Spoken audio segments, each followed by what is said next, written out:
Damodar sir has informed me about this thing that today, I think constitutional class was there. I think 11 to 11:50. Yes, sir. Yes, Yes, sir. Reddy sir is teaching. So sir was not connected because there is some network problem. So I am going to take the class now. Okay, DPC class. Yes, regarding the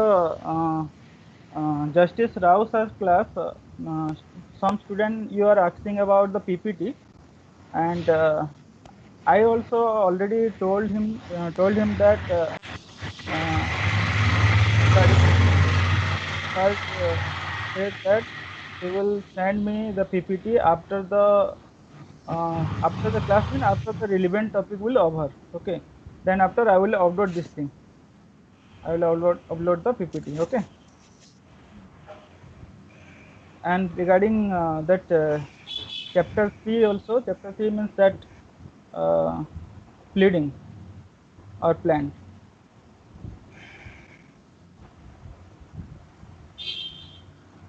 Yes. So regarding that also, the study material means PPT I will upload very soon. Okay.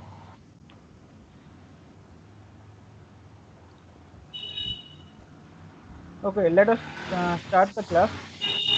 Uh, in my last class, I was discussing about this complaint. Okay, complaint, how to draft complaint, all those things.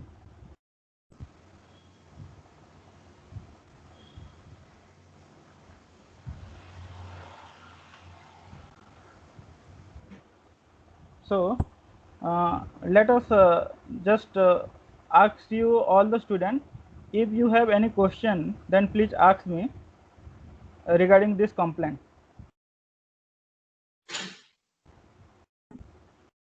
Yes, Achilles.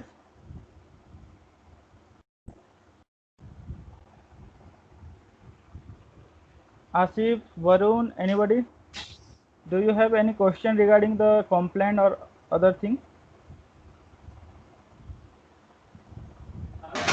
No, sir. Okay, then we'll proceed. And another thing, last time sir told me that the class was not kind of interactive class. Justice Rao sir told me regarding that thing. So I also suggest you to ask question in the class, between the class also, when there is a relevant topic is discussing, sir will was discussing. Then at that time, please ask question if you have any doubt. Okay. And another thing, I also asked sir that. Sir, you called me? Yes, yes. Sir, you called me? Whom? Shukla smoke weed. Sorry, sorry.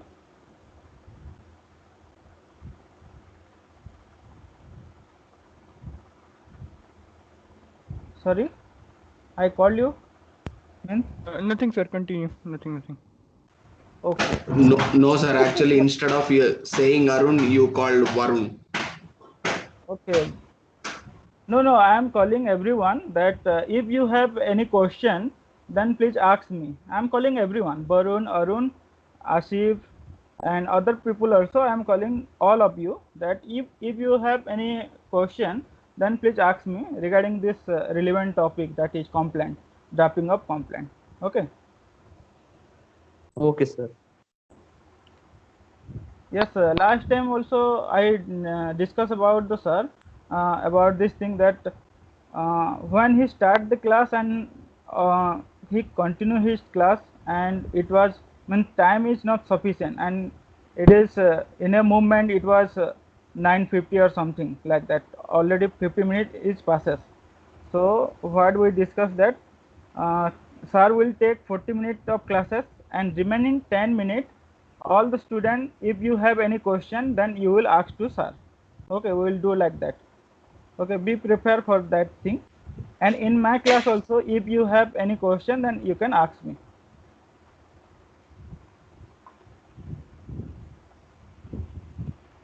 Okay, let us begin the class. uh, in the last class, one student has raised the question, one student has raised the question that if any aggrieved person simultaneously filed the complaint and FIR, whether he can do or not. This was the question, and I also searched regarding this thing, and I found that to file a complaint or lodge a FIR, it is the basic right of any individual.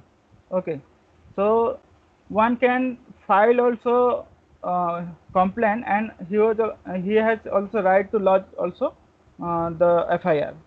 So there is no restriction that sometimes we think that if we proceed to two different proceedings, then there is problem, but there is no problem. Okay, any person can do both the things, because there is some systematic arrangement, like when some person lodged one FIR, then if it is cognizable offense, automatically the police will start the investigation and all those things. And simultaneously, if he is filing one complaint, then what will happen? The magistrate will first inquiry about that thing, whether the allegation or whether that complaint is true or false. Then after that, what he will do, if it is if he find there is prima facie case, then he will recommend to the relevant police station, relevant jurisdiction police station, and he will ask that police officer to start investigate. Okay, at that particular time, it will be clear that he has made a two different proceeding, one lodging of FIR and filing of complaint. So there is no demerit to file both the thing, but it is recommended to file one thing, to proceed in a one direction. Either you have to lodge FIR in the police station if it is cognizable offense. Obviously, the proceeding will be same, and you have the right also to file one complaint. And it is suggested to make one proceeding so that it will convenient. Okay. So in the last class, we are on the definition. Okay, and I think the definition was over at that time. Although I am also reading this thing another time, that what is a complaint? Complaint means any allegation made orally or in writing to a magistrate with a view to his taking action under this code, that some person, whether known or unknown, has committed an offense, but does not include a police report. Okay, so we have also discussed all those things in detail in the last class, and in this section particularly the explanation also speaking something like the police report which is disclosed non-cognizable offense, then it is also considered as complaint, and the police officer who has investigated the case, he is called as complainant. Okay, now let us check the essential ingredient of this complaint, the definition. First, what will be happen? Like in a complaint, obviously it is a statement of facts. Okay, means whenever there is any issue is arising, then those facts should be mentioned in the complaint. As I told in the first class that in the pleading, like it is also called as pleading. In the civil cases it is pleading, obviously. In the criminal case, you are going to file a written complaint or oral complaint. So here you have to state the facts, and obviously the facts will consist some allegation against another person, that somebody has committed one crime. Okay, so first thing is, in a complaint there should be an allegation. Okay, it may be you are filing those things on orally, or it may be on written also. So there is no particular format to draft complaint. Okay, but we'll study that in the section 200. We can find that there is certain format which has to be followed by the magistrate subsequently when he is taking those complaint or receiving those complaint. During that time, he has to follow certain condition. Okay, so first thing is the allegation. Okay, then second thing is allegation about the commission of a particular offense. Okay, any offense. whether it is cognizable offense, whether it is non-cognizable offense, any offense, means the allegation should be about the commission of offense. Okay, but here whether the student has whether that person has known about the fact that who has committed the offense or not, that is not relevant in this regard. Okay, only thing is that he has to give one complaint regarding the allegation of commission of offense. If he know that certain person has committed, then he has to write that this person has committed this offense. If he don't know about this thing, like somebody has stolen your property and you don't know that that person or any person has stolen your property, then at that time you have to mention that my property is stolen. Okay, and you have lodged a allegation of offense of theft. Okay, then the third important point is that file before a magistrate. One student has told me last class, like I think Achilles, he was telling about three process. He means proceeding first, sir. lodging of FIR. Charge Yes, sheet. Charge yes, sheet. charge sheet. No, I am telling about different point. Like when you are going to a police station, you lodge one FIR. If the police officer he did not receive or did not write down your your FIR, then what you have the option, you have to go to the superintendent of police. Okay, at that time also you have to give the information regarding the commission of offense. Obviously, if it is cognizable offense, then it is termed as sorry, 1 minute.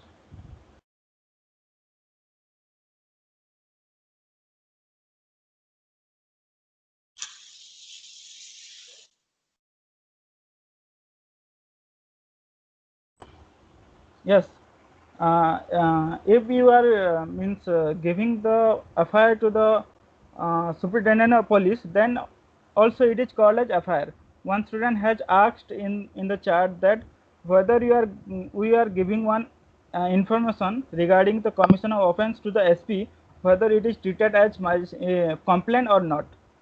SP is obviously not a magistrate.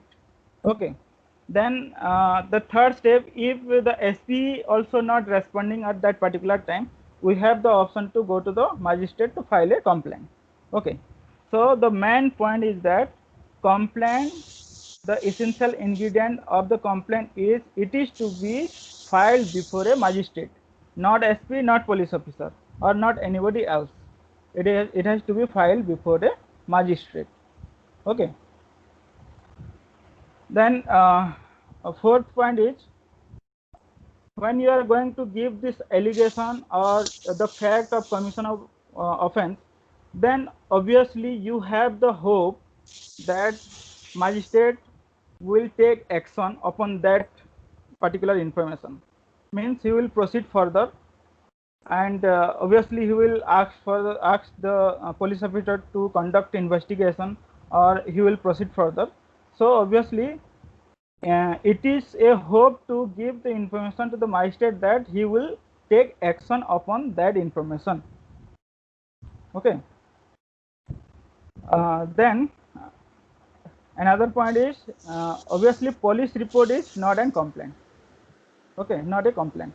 The police report is not a complaint, it is defined in the section, but in the explanation it has already clear that if the police report is disclosing one particular non-cognizable offense, then it is considered as complaint, and the police officer who has investigated the case, that police officer will be termed as complainant. Okay, here I have one question, if anyone can answer.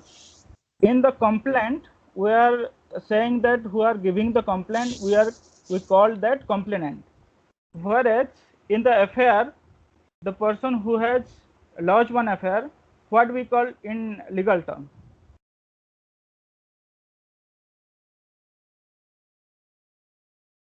Anybody? You please repeat. Like when one person is giving his complaint to the magistrate, we term that person as complainant. Okay. Likewise, when a person is lodging affair, what we call him? That person who is lodging one affair. In the legal term, we called him something.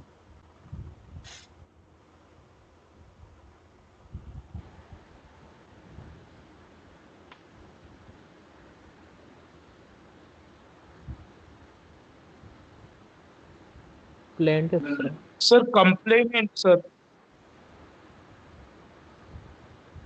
Actually, Sir, complainant. complainant for the complaint, we are saying the complainant. Okay, Plaintiff, the sir. person who is lodging the person who is filing the complaint, we called him complainant.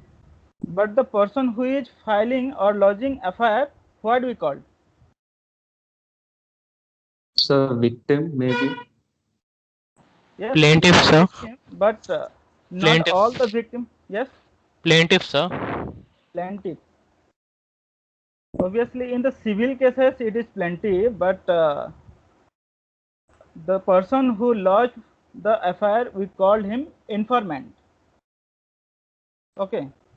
Generally, victim lodged the FIR, but sometimes what happened, the person who know about the victim some offense was committed, then also anybody who know about the cognition or commission of any cognizable offense, that person can also lodge the offense. It need not necessary that only the victim will lodge the complaint. Victim will lodge the FIR. Okay, is it clear?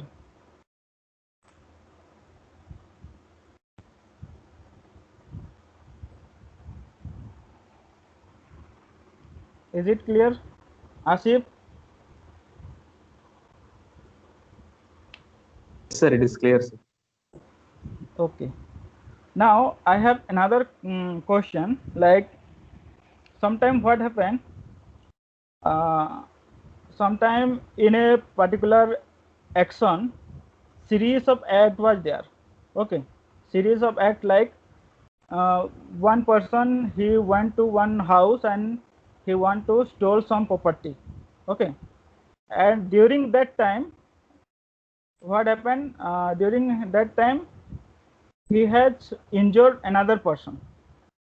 Okay, mean when he was returned back, he injured another person. Like that injury is very grievous and he broke some legs or some bone. So there is two series of action. Like first, it is theft and another is grievous hurt. Okay.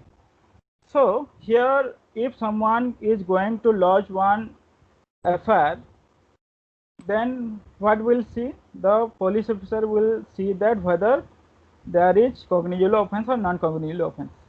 So theft is obviously it is non-cognizable offense because section 379 the punishment is very less and it is also not coming under the CRPC and it is non-cognizable offense. Okay, whereas there is grievous hurt and it is cognizable offense. So what will do? What will the police officer do at that time? Whether he said that whether he will start the investigation or whether he seek permission from the magistrate.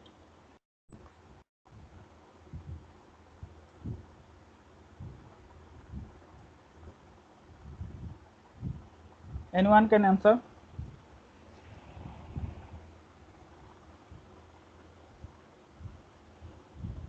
Can you repeat? Sir, once again, repeat your question, sir. Okay. What happened in a action? Series of act was there. Okay, like a person is he planned to steal some property from one house, and after stealing property, he was returning back, and during his means returning back, he has also committed grievous hurt. Okay, he has committed two crimes. Like first, it was theft, and second, it was grievous hurt. So theft is non-cognizable offense. whereas grievous hurt is cognizable offense.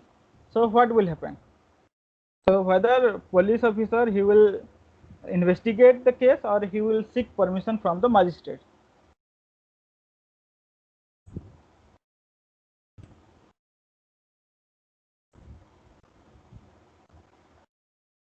Okay, let me answer this thing. Actually, what will happen? Obviously, in one action or in any FIR or in any complaint, if there is 2 or more offences, any one is cognizable offence, then it is sufficient. Okay, only one cognizable offence it is sufficient to start investigation by the police officer. Okay, total case it is considered as cognizable offence. Although there is 2 crimes, one is theft, another is grievous hurt.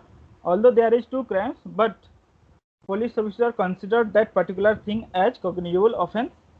Okay, and he will start the investigation. Okay, he need not seek permission from the magistrate.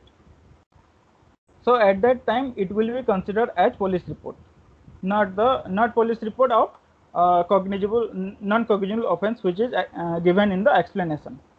Okay, now let us come to next step. First you have filed one complaint, then what will happen? Then magistrate will investigate, magistrate will inquire about this thing and how to lodge the complaint. Let us discuss here. Here I have forget to mention the section. It is the section 200. Okay, let me write this thing. Whether PPT is visible? Yes, sir. Yes, sir. Okay. After filing of the complaint, what will happen? The magistrate will examine the complainant. So, first, a magistrate taking cognizance of an offence on complaint shall examine upon oath the complainant and the witness present, if any, and the substance of such examination shall be reduced to writing and shall be signed by the complainant and the witnesses and also by the magistrate, provided that when the complaint is made in writing, the magistrate need not examine the complainant and the witness. So the examination of complainant, section 200 is fixed that when there is one oral allegation made to the magistrate, what will happen? The magistrate will reduce to writing, means he will write down all those things. Then he will also on oath he will examine all the complainant. On oath he will examine, means it's kind of judicial process. Okay, so there is some possibility that if someone is giving false information, then the magistrate can also take action on that behalf if he is giving false information. Okay, so that magistrate will take oath of the complainant and the witnesses also. And if anyone giving the false information, then it is also considered as giving the offense of giving the false evidence. Okay, so when one person is given going to give his oral allegation to the magistrate will write down all those things and all the things said by the complainant, and if the witnesses is there also, the magistrate will also ask the question to the witnesses and it is upon the oath. Okay, but when the complaint is given in a written form, then there is no need to do like here. When the complaint is made in writing, the magistrate need not examine the complainant and the witnesses. Okay, here another provision is there, like if a public servant acting or purporting to act in discharge of his public discharge of the official duty, or a court has made the complaint, In that matter, what will happen? Sorry, 1 minute. If a public servant acting or purporting to act in discharge of his official duty or his court has made the complainant.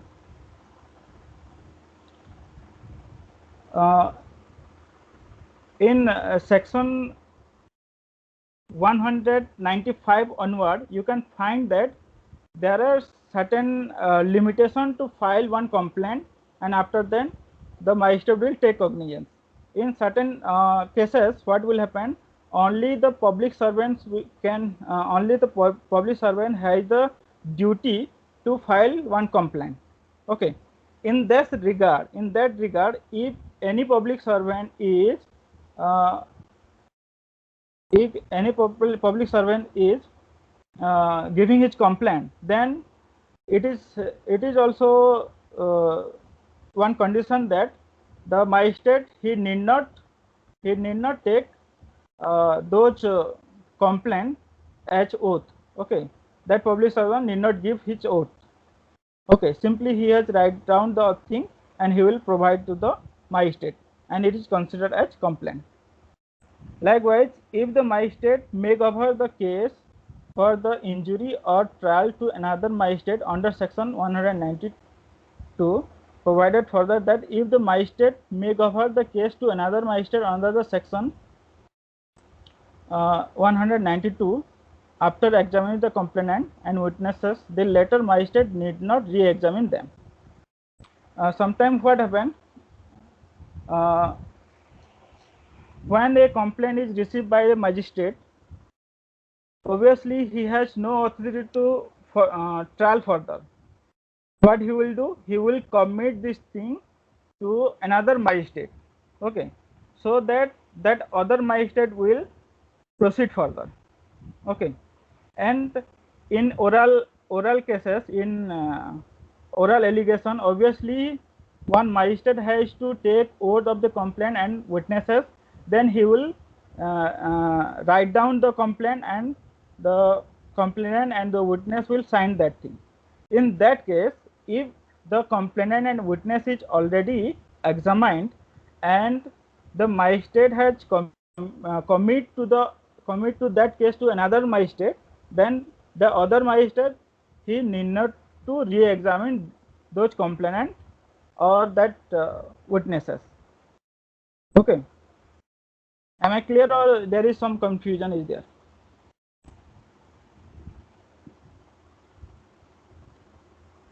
Please repeat this point. Okay, actually what happened in section 192, there is provision that one magistrate, when he received the complaint, he has to forward that thing to another magistrate. Okay, and that magistrate will proceed further.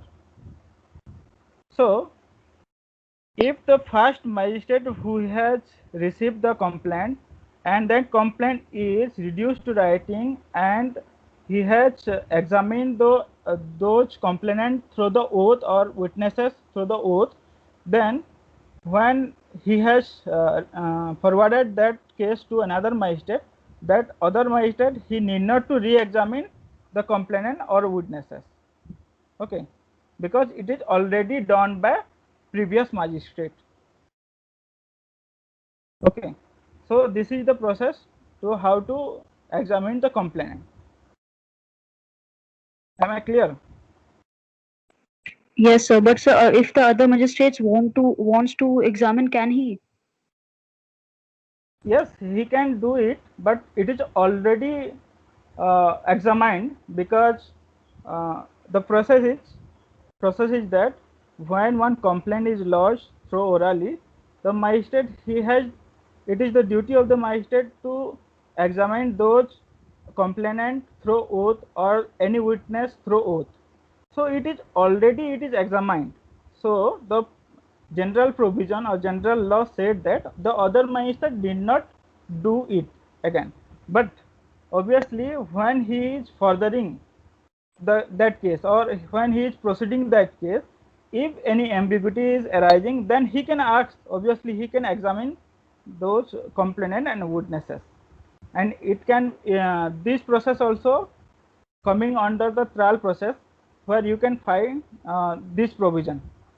Okay, in the CRPC 225 to 250 you can find trial proceeding. So on that part he can re-examine this thing.